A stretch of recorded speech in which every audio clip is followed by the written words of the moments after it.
Bésalo, pídele perdón. Tú lo mataste. El drama de las 700 mujeres presas por aborto en México, muchas veces espontáneo. La enfermera llegó hasta la cama del hospital donde convalecía Patricia Méndez Manuel y le acercó a la cara un pequeño bulto. Eran los restos de un feto humano. Bésalo, pídele perdón, dice que le ordenó. Tú lo mataste. La joven estudiante de 19 años estaba en shock. Horas antes había sufrido un aborto espontáneo en el Hospital General de Zona número 71 del Instituto Mexicano del Seguro Social en Veracruz, en el sureste de México. Toda la mañana esperó a que alguien la atendiera, pero empezó a sangrar profusamente. Hasta ese momento le hicieron caso, dice. Lo expulsé sola, sin anestesia, entonces me acostaron en una camilla y me rodearon enfermeras y una ginecóloga, le dice Patricia a BBC Mundo. Me empezaron a hacer preguntas, a presionar. Yo les decía que me sentía muy mal, que iba a tener el aborto, pero no me hacían caso. Hasta que me destapé. Entonces me llevaron a hacer la limpieza y a terminar de sacar los restos. Luego me anestesiaron y me quedé dormida. Cuando despertó, empezó la pesadilla.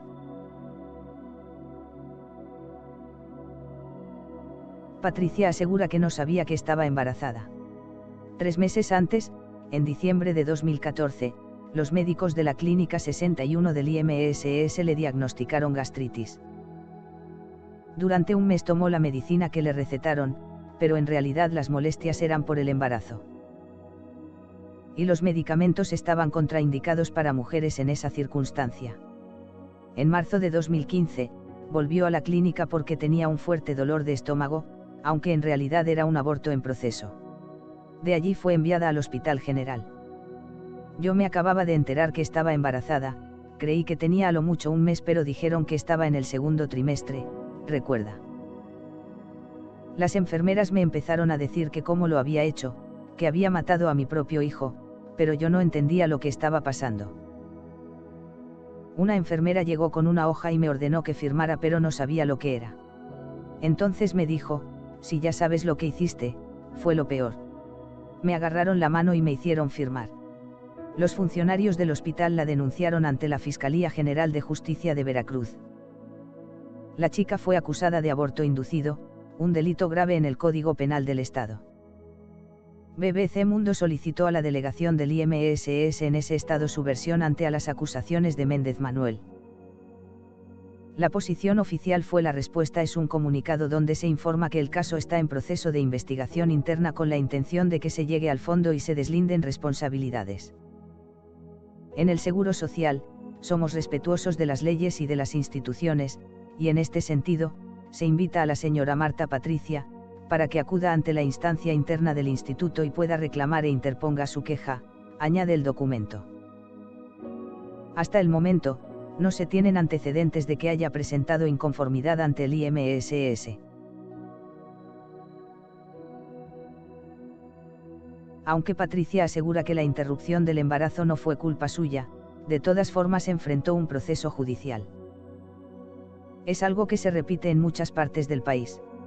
Organizaciones civiles han documentado al menos 623 procesos judiciales similares al de la estudiante. Otras 700 están en la cárcel acusadas de homicidio, aunque en realidad se interrumpió el embarazo, le dice a BBC Mundo Verónica Cruz, directora de la organización Las Libres.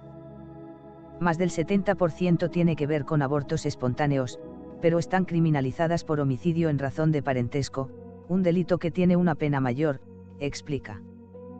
El delito es considerado como grave en todo el país, aunque la pena con que se castiga es distinta en cada estado. Algunas mujeres recibieron la máxima sentencia, de 50 años de prisión. El delito de aborto tiene penas menores, como el pago de una fianza o entre 5 y 8 años de prisión. Verónica Cruz dice que desde 2009 aumentó la criminalización a las mujeres que abortan, sin importar el motivo. Ese año 16 de los 32 congresos locales modificaron las constituciones de los estados, para establecer la protección de la vida humana desde el momento de la concepción. Esto ocurrió después que en Ciudad de México se despenalizó el aborto hasta las 12 semanas de gestación. Los cambios legales fueron para blindar la posibilidad de que se despenalizara el aborto en otros estados o en todo el país, asegura Cruz. Susana Dueñas Rocha no fue acusada de aborto, sino de homicidio por parentesco. Cuando tenía 19 años de edad se sintió mal y acudió a una clínica del IMSS en Guanajuato, en el centro del país. Allí le diagnosticaron un aborto en proceso. La chica se sorprendió porque no sabía de su embarazo. Solo sentí que algo se me desprendió.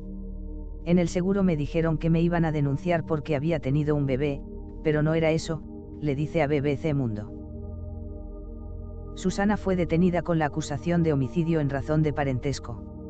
En 2004 un juez la sentenció a 25 años de prisión. El proceso, documentó el grupo Las Libres, fue muy irregular. Me acercaron un Cristo y dijeron, aquí delante de él jura que tuviste un bebé, cuenta. Con esas presiones la joven fue obligada a firmar un papel en blanco que después en el juicio se presentó lleno con su presunta confesión. En el documento decía que interrumpió su embarazo por despecho. La mujer permaneció más de 6 años en prisión, hasta que la organización consiguió un amparo que anuló la sentencia. En este nuevo proceso se comprobó que el homicidio nunca ocurrió. Fue un aborto espontáneo.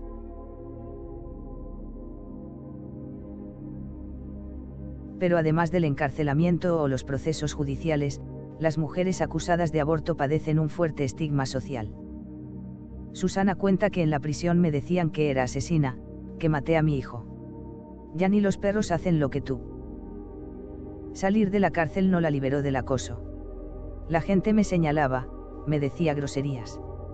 Nos tuvimos que salir del lugar. Patricia también abandonó Veracruz. En la escuela donde estudiaba todo mundo decía que había abortado, que era una pecadora, cuenta. La gente que me veía en la calle decía, tú abortaste. Me iba corriendo a mi casa a llorar, me sentía muy mal, cargaba con la culpa. Me hicieron creer que lo había matado. Duele mucho.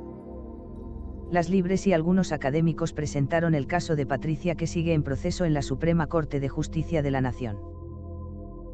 El objetivo es que se declare inconstitucional el Código Penal de Veracruz, donde se obliga a las mujeres que abortan a un proceso de reeducación. Es decir, señala Verónica Cruz, el Estado cree que como abortan de manera obligada entonces el Estado las debe reeducar para que quieran ser madres. Los ministros de la Corte rechazaron en principio una propuesta del ministro Arturo Zaldívar para declarar la inconstitucionalidad del aborto en todo el país. Pero el tema se analizará de nuevo en los próximos meses.